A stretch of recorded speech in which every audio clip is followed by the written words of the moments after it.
Hello and welcome back to a brand new video with me where I'm going to be taking you through my top 10 tips for travelling with a toddler. Now we have travelled with our daughter from the age of 4 months and she has been on a total of 12 flights so far and she's not quite 2 yet. So we have picked up a lot of tips along the way. I found myself researching so much more when it came to travelling with a toddler versus when she was a baby. Once I had done my first flight with her at 4 months old, I actually found the process so much easier than I'd anticipated. But when it got to the point where she was now a full-blown toddler, I felt that same anxiety again about getting on a plane and especially doing long-haul flights. So here are my top tips. Okay, number 1, pack a mixture of toys, both new and old. So we found that packing a bag of new things that she had never discovered before and getting them out very slowly, stretching that out throughout the journey as long as possible. Do not make the mistake of giving them all the toys at once or just giving them the bag to open and play with. Drip feeding them new toys is really key. It's exciting, it's fun, and it's something that's going to take them time to explore and discover. But equally, you want to pack some of their favourite things because that's going to give them comfort. They're going to be excited that that toy has come with them and they maybe didn't know about it. So we found packing a range of things from fidget toys to sticker books to her favourite dolly to even things like her little Pepper characters that we then got some electrical tape and we taped to the tray in front of her. And even if you're not somebody who uses a device with your child regularly, it is going to be your best friend when you're flying on a plane, especially if it's a long haul flight. There's only so much distracting you can do with toys, but playing their favourite episode of something on an iPad or a tablet is going to be really key for you to get some peace as well.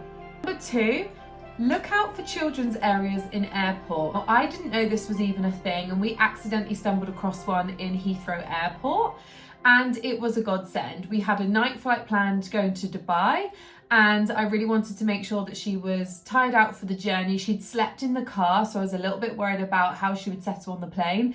And this play area was incredible. It had a huge soft play area. There was some TV screens, there was some vending machines, a changing area so we could get her in her pajamas ready for the flight, and just a space that they could run around and be safe and not be, getting in the way of other people. So definitely look out in your local airport to see if they have something similar. Tip number 3. If you are selecting your own seats, I would always recommend booking a window seat and an aisle seat if it's you, your partner and your child, on the basis that you might be lucky and someone won't book that middle seat. Obviously, you have to prepare for the fact that somebody might book that middle seat, but you have got more chance of having the row to yourself and therefore having a little bit of extra space. I flew with Emirates when it came to going long haul, and I found that you do tend to get the family seats with the wall in front of you, which gives you that extra leg room, and therefore we didn't need to worry so much. We were also lucky in the fact that none of our flights long haul were fully booked.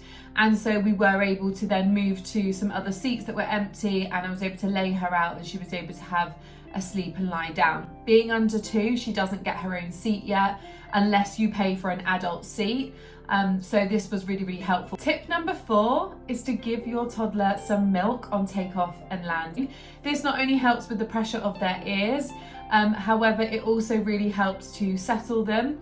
I actually managed to get my daughter to go to sleep twice on takeoff just by feeding her milk and soothing her, so that was great for us. So if you are worried about the cabin pressure, if you're worried about how to settle them, definitely take some milk with you. If you're on a long haul flight, they 9 times out of 10 will have the little pre-made formula packs if you need them.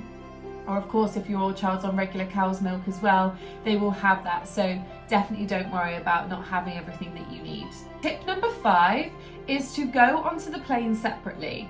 So they will always allow families and children to go onto the plane first to get yourself on board, to settle. But this is actually the opposite to what you want to do, because that just means longer time sat on the plane, restricted in a space where your toddler can't move around. So what we actually did was I sent my husband on the plane first. He explained to the staff that he was going to go and settle, unpack everything and prepare the area for us. And we actually made sure we went on the plane last. So I hung back at the gate with our daughter. I let her run around. I burned off as much energy as we could and just allowed her to have that freedom of movement before then getting on the plane, strapping her in. My husband had everything ready and we were prepared for takeoff.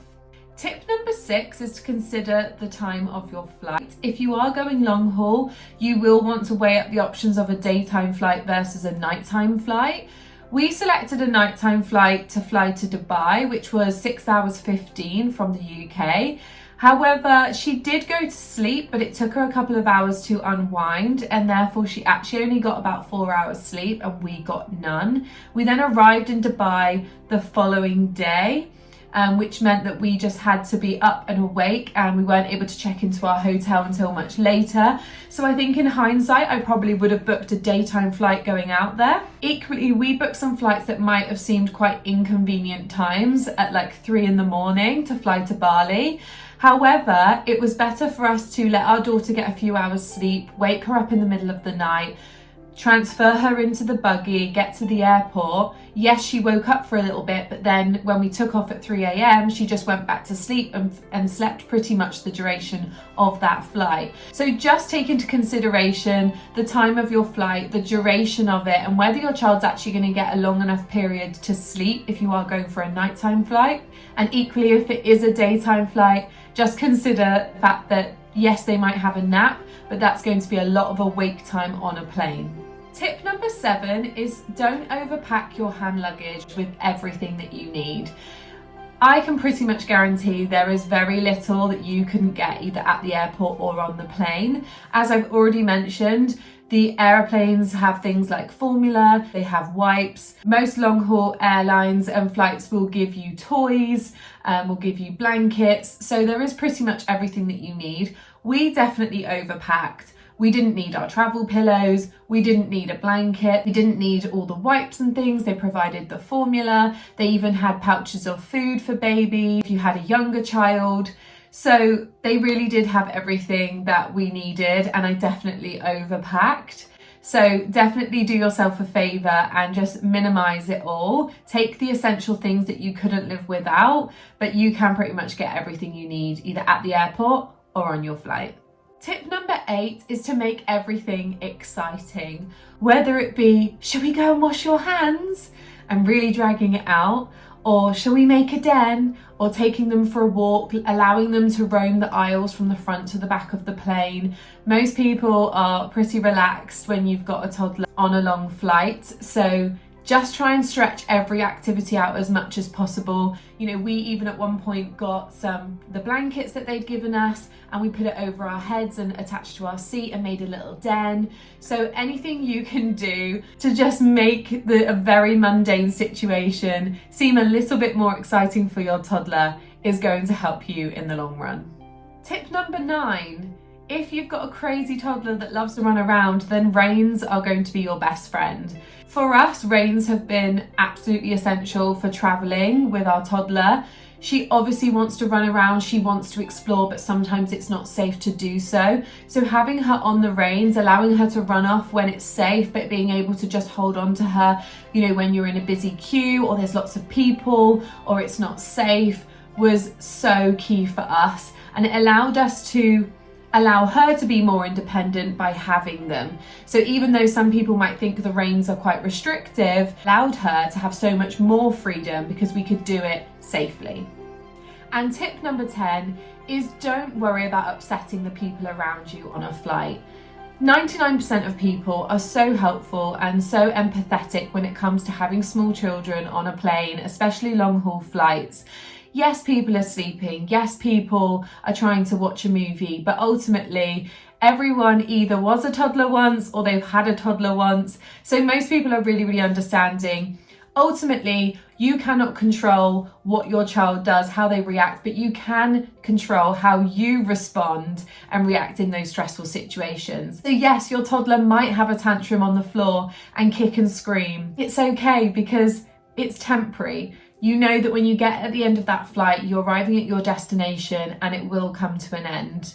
I also found that if I reacted calmly, that had a huge impact on my toddler and the way that she responded. So just remember to focus on your reaction, how you respond to things. Your demeanour and attitude is really going to reflect onto your child. If you are stressed, if you are worried, if you are anxious about upsetting other people, you're just going to reflect that onto your toddler. And like I said, most people are really friendly, really understanding, and also very happy to help.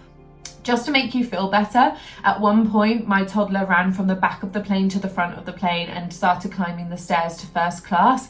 I couldn't find her at one point, and I had people pointing to where she was to let me know, and everyone was so friendly and just gave me that kind of reassuring look of, we've been there, and it just totally put me at ease.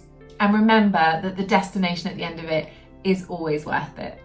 Now, if you have any questions about travelling with a toddler or even a baby, because we have travelled with our daughter from the age of 4 months, pop them in the comments below and we'll be happy to help. Don't forget to subscribe to this channel if you want more videos like this. See you next time.